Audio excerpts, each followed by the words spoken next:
অনেক আপুদেরই একটাই প্রবলেম, আপু জামার গলা উপরে উঠে যায়।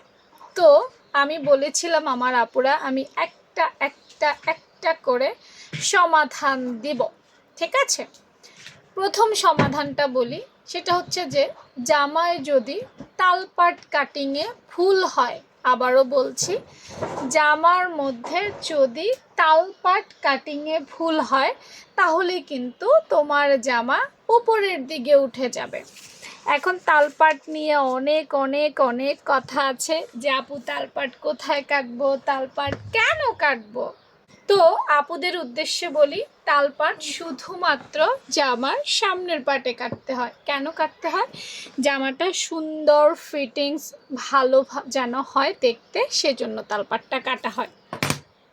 আচ্ছা, তো একটু তালপাট কাটিং দেখাই। যে তালপাট আমি তো সবসময় কাপড়ে কাটাই দেখেছো, তাই না? কিন্তু এটার পেছনেই আসলে কিভাবে কাটতে হয় সেই জিনিসটা অনেকেই দেখোনি, এই জন্য একটু ক্লোজ করে দেখাই।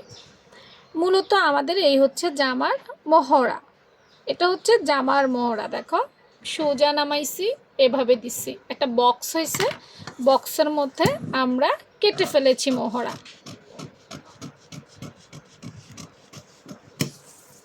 আর তালপাট হচ্ছে, তালপাট কখনো সোজা হবে না। এটা যেমন সোজা, তালপাট সোজা হবে না, তালপাট হবে বাঁকা।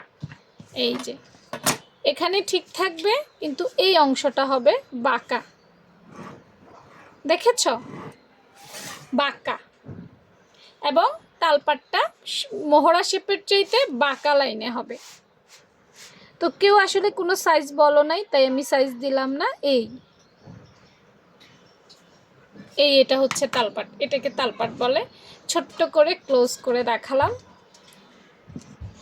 এই শুধু একটা পাটে তালপাট হবে, সামনের পাটে দুই পাশে আর কি। এইটা যদি সঠিকভাবে না কাটো তাহলেও জামা কি হবে, উপর দিকে উঠে যাবে ঘটনগত কারণে, ঠিক আছে? এই যে দেখো, এটা এই সাইডটা ঠিক মতো না কাটলে এটা উপর দিকে টানবে। তাই আগে এটা কাটিং শিখো, এবং এটার পারফেক্ট কাটিং স্কিল তোমাদের লাগবে কিনা সেজন্য কমেন্ট সেকশনে আপুকে বলতে পারো। আর আপুর পেজও অনেকগুলো ভিডিও আছে তালপাটের, কোন সাইজের কত, কারণ প্রত্যেকটা সাইজের একই রকম মাপ হবে না, এক একটা সাইজের জন্য এক এক রকম মাপ হয়। তো আজকের জন্য এখানেই শেষ। তোমাদের কমেন্টের উপরে ডিপেন্ড করে আপু কিন্তু পারফেক্ট কাটিং স্কিল দিব। তো ভালো থেকে সবাই, আল্লাহ হাফেজ।